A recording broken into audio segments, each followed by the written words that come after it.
What would you do if everything that you built disappeared overnight? If years of work, memories, and dreams just literally went up in smoke? Today, we're sharing our raw and real story of losing everything in a house fire and why we believe that this devastating loss might be the catalyst for something even greater. Welcome to Mindset Matters. I'm Dan Singletary. My wife, Teresa, and I, we're business and success coaches turned trainers. This is our first video on YouTube, and let me tell you, it's not what we expected for our first episode.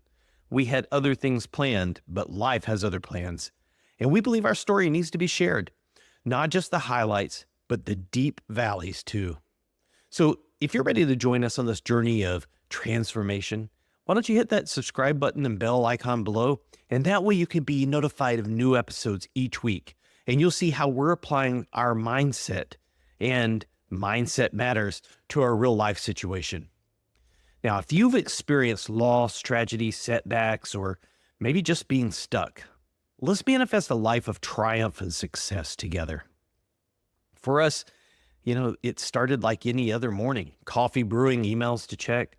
Another day of just building our business. I was out running errands, checking our business mailbox. Then the call came in. Our neighbor Jackie asked me, "Where are you?" I told her I was out running errands, and she said, "Your house is on fire and the fire department's on the way." I remember turning around right then, racing home. But nothing really prepares you for seeing your home completely engulfed in flames. In that moment, watching everything that we built just literally go up in smoke, I became hyper aware of my thoughts. It was like a movie in slow motion. I could hear those thoughts. This is devastating. We've lost everything. Years of work gone. But then something really clicked. Right there, watching firefighters battle the blaze, I heard myself teaching our clients about being at cause, about how our thoughts create our reality, about choosing our response to circumstances. Our daughter had driven to the scene. My wife was there. Almost every single neighbor was there watching as everything we owned went up in flames. 7 fire departments responded, all trying to put out this fire. So many thoughts were just racing through my mind. The hard drive that wasn't backing up to the cloud properly because of slow upload speeds, art that we never properly insured, and we had a choice to make right there on that sidewalk, surrounded by our neighbors and fire trucks and everybody else. We could collapse into victimhood, and hey, that would have probably been completely understandable. Or we could demonstrate what we've been teaching others for years. Teresa turned to me and said, "If we really believe what we teach, then this has to be happening for us, not to us. We just don't know why yet." And you know what? She was right. And in that moment, something shifted. Yes, our home was burning. Our hard drive with years of work was melting. And yes, our physical reality was really being destroyed. But our most valuable asset, our mindset, that was fireproof. Did I still have emotions in that moment? Yeah, of course I did. But we made a decision right there. This would be the ultimate test and testimony of everything that we teach. If our tools and teachings work in this situation, if they can help us rise from literal ashes, imagine what they can do for others that are facing their own challenges. So when everything burns down, affirmations and vision boards is just not enough. You need tools that are grounded in something deeper, principles that have stood the test of time, and they're now validated by modern science. We spent years studying what works. Everything from ancient traditions to discoveries by leading neuroscientists. And we're testing these methods in the crucible of real life crisis here. So let's talk about what we lost in concrete terms. Maybe you can relate to this. Maybe not a fire, but maybe it's that moment when everything that you built seems to just completely crumble. For us, it was our home. Maybe for you, it's your business or that project that fell apart, or maybe a divorce. We lost our office. Maybe you know what that's like when you have to pivot or start over. We lost years of creative work, gone literally up in flames. Maybe for you, it's a hard drive crash, or maybe it's a deal that falls through. The hardest part wasn't losing the physical items. It was losing all the years of work, thousands of hours of content development, all of our marketing materials, everything that we've been building. And I know some of you have been there, that you get that feeling in the pit of your stomach when something that you've poured your heart into, it just vanishes. But here's where it gets interesting, and this applies to every one of you who are facing your own challenges. When we took inventory of what remained, we discovered that this is what crisis can't touch: knowledge and experience. See, once you learn something, it's yours forever. Relationships, they usually grow stronger through adversity, and determination, that's what gets forged in fire. And in our case, literally forged in fire. Core foundations, there's always something to build from. People started saying things to us like, if anybody can handle this, we know it's you two. Okay, at first, thoughts rushed into our minds like, wow, that's awful presumptuous of them.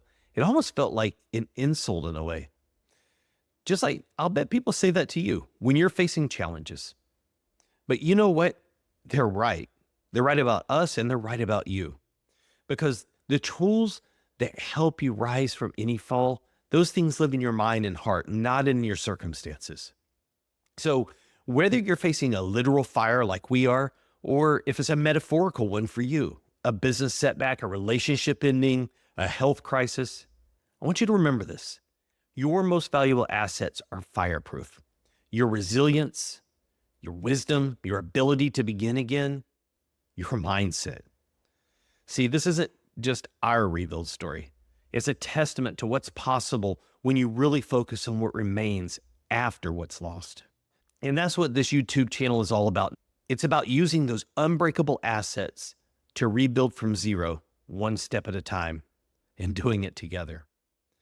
There's a moment in every crisis when you decide, will this break me or will I use it to break through? For us, that moment came when we realized we're literally living what we teach. We've always told our clients that circumstances don't define you. Your responses to them does. Well, now here we are. We're facing the ultimate test of that principle. So, like I said, something clicked for us. If you're listening right now, maybe you're at your own pivot point. That moment where you have to decide, what does your challenge mean? What does it mean to you? That's why I'm sharing these videos with you, our starting from zero journey. Not just the wins, the raw, real moments too. Look, we see all kinds of people on Facebook, on YouTube, Instagram. They're all showing their best life. Here's the fact though, transformation is not pretty and it's not linear. Sometimes it looks like crying in your car or doubting everything, or sometimes just wanting to give up. But it's always, always, always a choice. Think about it. We've guided countless people through some very dark moments. But guess what? We're not just teaching from theory. We're right here teaching you right from the trenches. Every tool, every principle, every mindset shift, we're sharing them in real life. And really, that's what makes this different. We're starting over, just like many of you might need to. Whether it's after a business failure, a divorce, a health crisis, losing a job, it doesn't matter because the principles of rising again, they're universal. We're just making them visible through our story. And this isn't about just rebuilding our business. It's about walking alongside you. It's about walking side by side with you and showing you what's possible when you choose to be at cause in your life. Even when, or I should say, especially when everything literally burns down around you. Being at cause means recognizing that while we don't really control our circumstances, we do absolutely control our responses to them. It's standing in the fire and saying, I choose what this means. See, we create our reality through our choices, not our circumstances. Being at cause says that all of our decisions, both consciously and unconsciously, they've brought us to where we are in this moment of our lives right now. So what caused our house fire? We may never know. It seems like it could have been something in the attic. It could have been related to a contractor that we hired for a remodel a couple of years ago. It could have been a light that had this little flicker to it that we noticed. We're probably never going to know for sure. What we're not doing is blaming anyone or anything. Being at cause is not blaming anyone or anything or circumstances. Here's what being at cause looks like in real time. When we saw the fire, we're saying this is happening for us, not to us. When we lost our creative content, we're saying we get to create something even better. When fear hits, we're saying this fear is information, not a command. The difference between being a cause and being an effect is like the difference between driving a car and being a passenger. At effect, you're subject to every single bump in the road, but at cause, you choose the route, the speed, the response to obstacles. You're in charge. Think about your own challenges right now. Are you viewing them as things happening to you? And what would shift if you stepped into being at cause? If you chose what those circumstances mean? Being a cause doesn't mean denying reality. Our house really did burn down. We really did lose years of work. But being at cause means that we get to decide what that means to us in our future. And we're choosing to make it something very powerful. Every day since the fire, we face new challenges. And each one of those are presenting the same choice. We can either be a victim or we can be a creator. We can either be at effect or we can be at cause. And each time we choose to be at cause, we prove that circumstances don't dictate our destiny. We do. The most powerful mindset tool that we have isn't positive thinking or forced optimism. Before you can use any other technique, you have to have this. It's awareness. The ability to observe our thoughts without being consumed by them. After the fire, my mind raced with all kinds of thoughts. Everything's gone, we'll never recover. This isn't fair. Hey, look, this is human nature to feel that way. You're going to have thoughts and you're going to have feelings. But here's what changed everything for us. I can notice these thoughts without becoming these thoughts. Think of awareness like watching a movie. You can be deeply moved by this movie, but you don't have to forget that you're in a movie theater. That's what we mean by the observer perspective. Even as I felt this grief washing over me, and hey, there was a lot of grief, I jumped into that observer mindset. And this is something we always teach people about. You know, I could feel the pain, but at the same time, I could watch myself feeling it.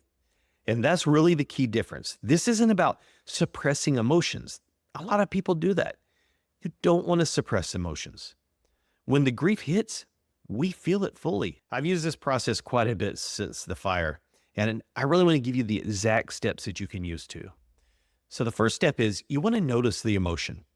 See, this is where you simply name what you're feeling. Like I did, standing there watching our house burn. I'm feeling overwhelmed right now. That's it. Just notice it. Don't try to change it. Just acknowledge that it's there. Okay. And step 2 is going to be observe your thoughts. This is where you catch what your mind is telling you. For me, it was, we can't do this. It's too much. We lost everything.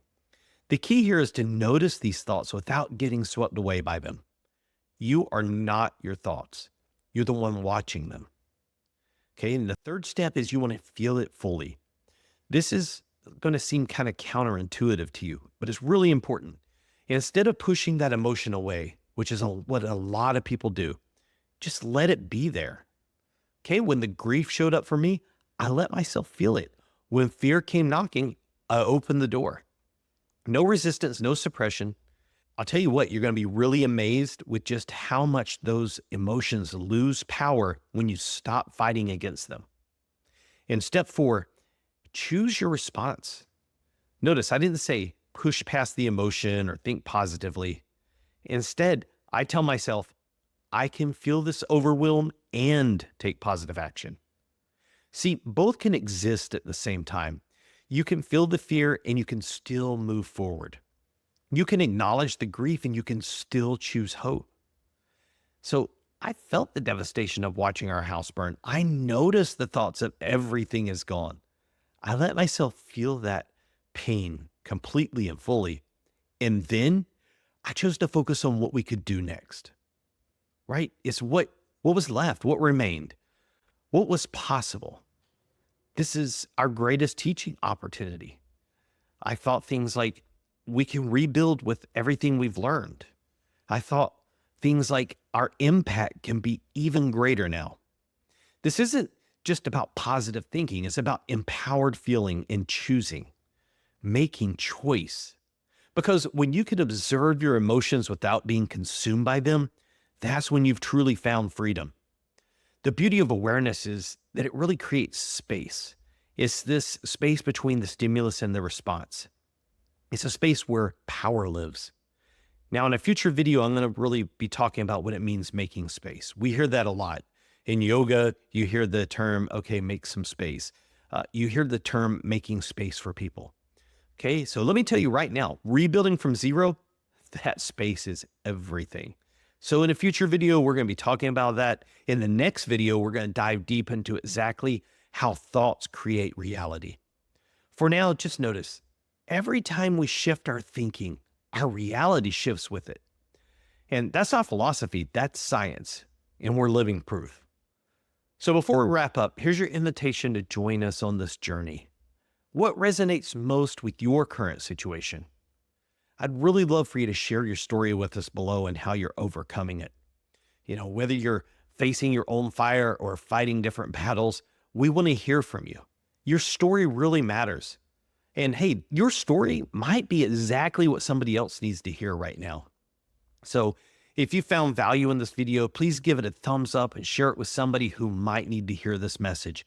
This is really going to help us get our message out. And in the next episode, we're diving into a game changer, something we call the fat cow principle. And you don't want to miss it because it's going to make you unstoppable.